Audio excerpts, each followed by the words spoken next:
আমি বিশ্ববিদ্যালয়ে পড়িনি, তবে ব্যর্থতা আমাকে দেখিয়েছে আমার জীবনের আসল রাস্তা। হ্যালো এভরিওয়ান, আসসালামু আলাইকুম। আজকে আপনাদের মধ্যে এমন একটা গল্প নিয়ে আসছি যে গল্পটা হয়তো আপনাদের জীবনের সাথে মিশে যেতে পারে। তো অবশ্যই না টেনে পুরো গল্পটা দেখার জন্য অনুরোধ করতেছি। তো গল্পের নাম আমার ব্যর্থতা থেকেই শুরু হয়েছিল নতুন যাত্রা। রায়হান ছোটবেলা থেকে স্বপ্ন দেখত বড় হয়ে ইঞ্জিনিয়ার হবে। তার বাবা একজন স্কুল শিক্ষক ছিলেন আর মা গৃহিণী।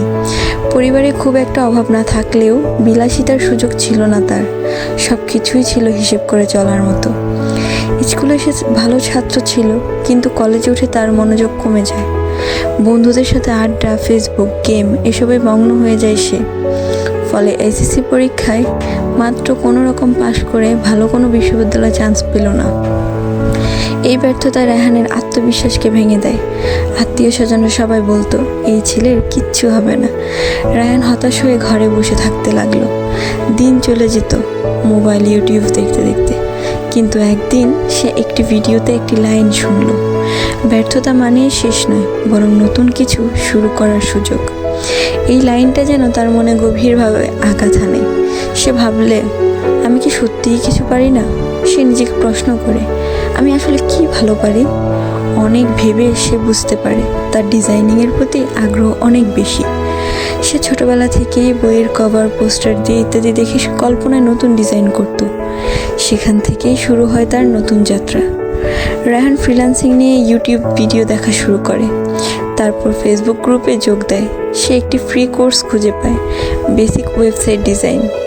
বিষয় ধীরে ধীরে শেখা শুরু করে। প্রথম দিকে খুব কঠিন লাগলেও সে হাল ছাড়েনি। প্রতিদিন একটু করে শেখা, ইউটিউব ভিডিও দেখে প্র্যাকটিস করা, এভাবে সময় কাটতে থাকে। প্রায় 6 মাস পর সে নিজের একটা ছোট ওয়েবসাইট তৈরি করে। সেটা সে ফেসবুকে পোস্ট দেয়। অনেকে প্রশংসা করে, কেউ কেউ কাজও দিতে শুরু করে। তখন থেকেই তার ছোট ছোট ইনকাম শুরু হয়। রায়হান আরও জানতে পারে আপওয়ার্ক আর ফাইবারের মতো ফ্রিল্যান্সিং প্ল্যাটফর্মের কথা। সে প্রোফাইলে তৈরি করে, কিন্তু প্রথম 2 মাস কোনো কাজ পায় না। তো বসে হাল ছাড়ে না।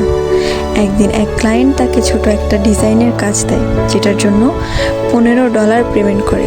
সেটা ছিল তার প্রথম উপার্জন। এই ছোট সফলতায় রায়হানকে নতুনভাবে সাহস যোগায়। এরপর একে একে ছোট ছোট অনেক কাজ করতে করতে সে একজন অভিজ্ঞ ফ্রিল্যান্সার হয়ে ওঠে।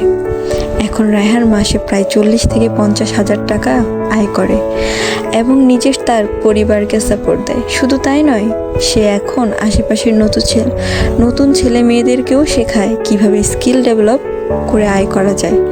সে সেই জন্যই বলে, আমি বিশ্ববিদ্যালয়ে পড়িনি, কিন্তু ব্যর্থতা আমাকে দেখিয়েছে আমার আসল রাস্তা।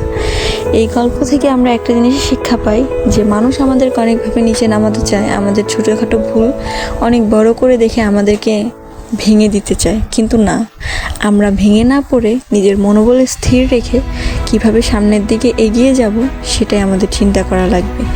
আর এটা ভাবা লাগবে, আসলে আমার যোগ্যতা কতটুকু, আমি কি পারি, আমি কি করতে পছন্দ করি, আমার উপর কি যায়।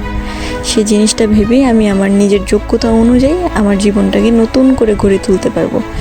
আজ রায়হান আমাদেরকে শিখিয়েছে সেটা। তো বন্ধুরা, অবশ্যই আপনারা কমেন্ট করে জানাবেন যে আমার গল্পটা আপনাদের কেমন লেগেছে। আর অবশ্যই কমেন্ট করে আপনারা জানাবেন যে আপনারা আরও সামনে কি কি গল্প পেতে চান। ও আপনাদেরকে আরেকটা বিষয় জানাই, আপনাদের জীবনে এমন অনেক করুণ কাহিনী আছে, কারো ভালো জীবন কাহিনী আছে। অবশ্যই আমার কমেন্ট করে জানিয়ে যাবেন যে কি গল্প আপনাদের জীবনে আছে। অবশ্যই আমি আপনাদের জীবনের গল্প নিয়েও ভিডিও আপলোড করার চেষ্টা করব। আর অবশ্যই আমার চ্যানেলটাকে একটা সাবস্ক্রাইব করে দিবেন, যাতে আপনাদেরকে আমার গল্পটা দিতে খুব সুবিধা হয়। কারণ আপনারা আমার পাশে না থাকলে আমি সামনে কোনোভাবেই গল্প আপলোড করতে পারবো না। তাই আপনারা আমাকে সাহায্য করবেন, আমাকে সাপোর্ট করে। এই ছিল আজকের এই গল্প। কেমন লাগছে কমেন্ট করে অবশ্যই জানাবেন, আর ভিডিওর মধ্যে একটা লাইক করে যাবেন। ধন্যবাদ সবাইকে। আসসালামু আলাইকুম।